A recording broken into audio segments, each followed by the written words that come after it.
मुख्यमंत्री दावोस दौऱ्यावरून परतताच राजकीय घडामोडींना वेग. महापालिकांमधील सत्ता वाटपाबाबत आज किंवा उद्या बैठक होणार. मुंबईसह ठाणे केडीएमसी बाबत निर्णयाची शक्यता. चंद्रपुरात काँग्रेस सत्तेला मुकण्याची शक्यता. शिवसेना, उद्धव बाळासाहेब ठाकरे पक्ष, वंचित आणि अपक्ष असे एकूण 10 नगरसेवक मुंबईमध्ये सत्तेसाठी भाजपला पाठिंबा देण्याची शक्यता. अकोला मनपा सत्ता स्थापनेत मोठा ट्विस्ट. राष्ट्रवादी काँग्रेस, शरदचंद्र पवार पक्षाच्या नगरसेवकांची 50-50 ची भूमिका असल्याची सूत्रांची माहिती. अकोल्यातील सत्तेचं गणित बदलण्याची शक्यता. सिंधुदुर्ग जिल्ह्यात महायुतीचे 11 उमेदवार बिनविरोध. झेडपीची 5, पंचायत समितीचे 6 नगरसेवक बिनविरोध.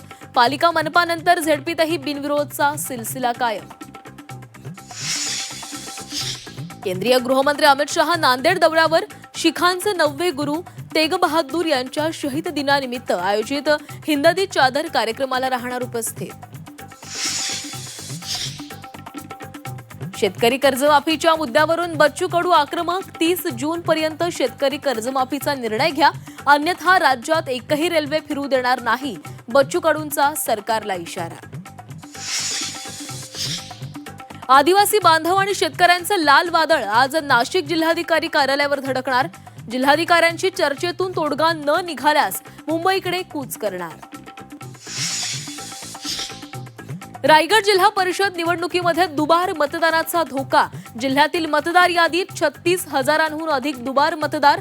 नोंदी तपासून कार्यवाही करण्याचे आयोगाचे आदेश. लाडक्या बहिणींच्या संख्येला लवकरच कात्री लागण्याची शक्यता. प्राप्तिकर विभागाचा बहुप्रतीक्षित अहवाल राज्य सरकारला सादर. अहवालाच्या आधारे लाडक्या बहिणींची पडताळणी केली जाण्याची शक्यता.